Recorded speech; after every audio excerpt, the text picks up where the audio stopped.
Okay, looking at the time here, we are going to move to closing remarks. And let me see, I think, am I, you, Jim? I believe kind of been going down the, so we'll start with you, Jim. 1 minute closing remark.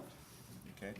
So we've had a lot of talk here about diversity and about different things that can be done within the city. One thing that I think that people need to concentrate on is that it's all about freedom of choice. I don't want to, even though I don't drive, I don't want to force you out of your cars. I don't want to force you to walk or a bicycle. I don't want to force you into this type of housing or that type of housing. I don't want to force a design on the city. I want the choices to be yours for what this city becomes and what this city is. And as far as the diversity, I think it's kind of a shame that this city has never had a black person on the city council ever. So since I'm the best qualified, if you vote for me, you get a twofer. And if you don't want to vote for me because of the hat, now you can vote for me. So keep it under your hat. Great. Thanks, Jim. Ken. There exists in every company an imaginary line that employees will not cross, because if they do, they risk losing their job. I happened to work for a company that had a policy that made it impossible for me to take a seat on council. As a result, my company said, no, we're not going to give you approval. So I challenged the policy, and I lost. And I took a different approach, and I lost again. And then again. Each time I was bringing this to a higher and higher level within the company. And finally, I asked my manager to assemble a meeting between the lawyers, HR, the management, and the executives, all people who had a position in this decision. And he asked me if I was willing to spend all of my political capital on this one issue that has already been decided. And I said yes, because I know I'm right on this particular policy. And at that point, I had crossed the metaphorical line. But this time I won. And I had fought this 60,000 person company all the way to the highest levels just for a chance to represent you. And if I'm willing to do that and risk my job, imagine how hard I'm going to fight for you on council. Thank you, Ken. All right. Mercedes. So again, I'm running for council because I want to see the residents of Mountain View thrive. That is my guiding principle, and if I make it onto the council, that will be the principle I use before making any decision or taking any vote. Does this benefit the residents of Mountain View?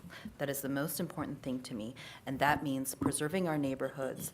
That means preserving our open space and parks and trying to create more in our small 12 square mile city, and preserving our environmental gem, which is North Bayshore, as well as creating more infrastructure for youth and seniors. And just to answer the youth question, because I was kind of hoping I'd get it, I've been going to YAC, which is the Youth Advisory Committee, and asking the committee members, who are all young, between 8th grade and 12th grade, who are the youth ambassadors to our city, what do they want? What do they need? And I have been going to the senior center asking the same questions because I care about the residents. Thank you, Mercedes. Pat. Well, tonight you've really seen that this is just a very impressive group of people running for city council, maybe myself excluded, but I'd like to think I belong. So you really are going to have to decide what distinguishes us from one another and who would be the best choice and provide the best diversity on the council. One thing that I bring is a technical knowledge to evaluate infrastructure. I have a strong belief that we can balance economic prosperity and environmental protection. And I have a strong track record of bringing people together from opposing sides of subject and coming to an end, coming to a useful end. I've been truly honored by the people who've come forward to endorse me. Our Assemblyman Rich Gordon has endorsed me, Carl Guardino, Kay Krause. I'm really pleased by that.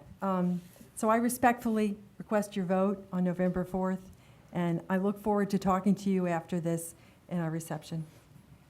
Thank you, Pat. Lenny. Yeah, I'm not running because I have political ambition. 6 months ago, I had no idea that I'd end up on this podium with the rest of these fine people. I'm running because Mountain View is at a turning point. The decisions that will be made by our city after the election will affect not only Mountain View for decades to come, but the entire Bay Area. What distinguishes me from the other candidates is not simply the ideas that I put forward and my willingness to stick my neck out on controversial issues, but the fact that I'm a community organizer. I organize people against air cargo. I organize people to clean up the toxic waste. I organize people to save Hangar 1, and I'm organizing people today, and I will continue to do it as a council member to balance Mountain View. Thank you. Thanks, Lenny. Greg? Yes, just to, why do I run for city council? And I only ask myself that question about 4 or 5 times a day. I used to ask about 6 or 7 times a day. But given the crisis conditions of traffic congestion, the soaring housing prices, the growing gap between the rich and the middle class, and the diminishing life prospects for our younger generation, I was compelled to run for city council. I'm running to be a pragmatic voice concerning Mountain View's housing to jobs imbalance, and I want to lend my broad experience to policy deliberations and to help steer Mountain View through some difficult transportation issues. And I humbly offer Mountain View my extensive experience, my world-class education, and my down-to-earth common sense. And I hope to get your vote in November. Thank you. Thank you. Margaret? So I have a question for you. What is your vision for Mountain View? I think you need to take a step back and say, do you want to have housing that can be sustained over time? Do you want the open space and parks where we can meet and share community events? Do you want safe bicycle and pedestrian routes for our seniors, children, and everyone to move around Mountain View? What is the right amount of housing and commercial developments for Mountain View?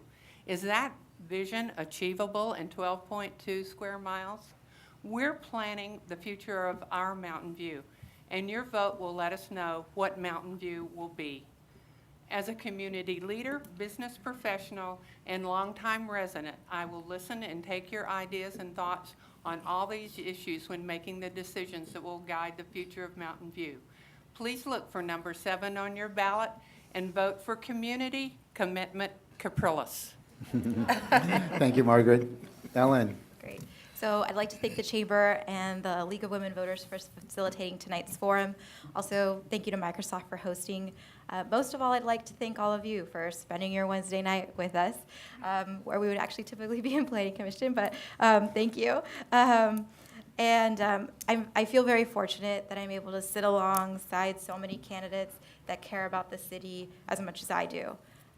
As a third-generation Mountain View resident, my professional career in public service on the federal, city, and county level, and my experience on Planning Commission, I'm ready to lead the city as it faces changes in growth, economic and workforce development issues, the issue of affordability in the city, and shoring up transportation infrastructure. I'm accessible to all of you. I'm very happy to meet with any of you. Please visit my website, ellenkamay.com. And I'm your top choice at the bottom of the ballot, number 9. Thank you. Thanks, Ellen. Lisa? So I want to thank you for this event. It was a pleasure to be here. I hope you have a better understanding of what differentiates me from the other candidates. Maybe I should remind you. I'm currently serving my 5th year on the city's Environmental Planning Commission. So I'm very current on land use, transportation, and development issues because I've been dealing with them for the past 5 years. I have a track record on the EPC of listening to residents and businesses alike, taking the lead on important issues, and pushing to get really high quality development that adds to the character of Mountain View. I'm the founding president of a large neighborhood association. I'm the only candidate that is endorsed by the 3 city council members who are terming out, and I am very honored to be able to say that. And I'd appreciate your vote on November 4th. Thank you, Lisa. Well, I want to thank you on behalf of the Chamber and the League of Women Voters for, it's obvious that you love Mountain View, you care for Mountain View, and you want to do something positive for Mountain View. Let's all give them a big round of applause, everyone. Yes. Thank you.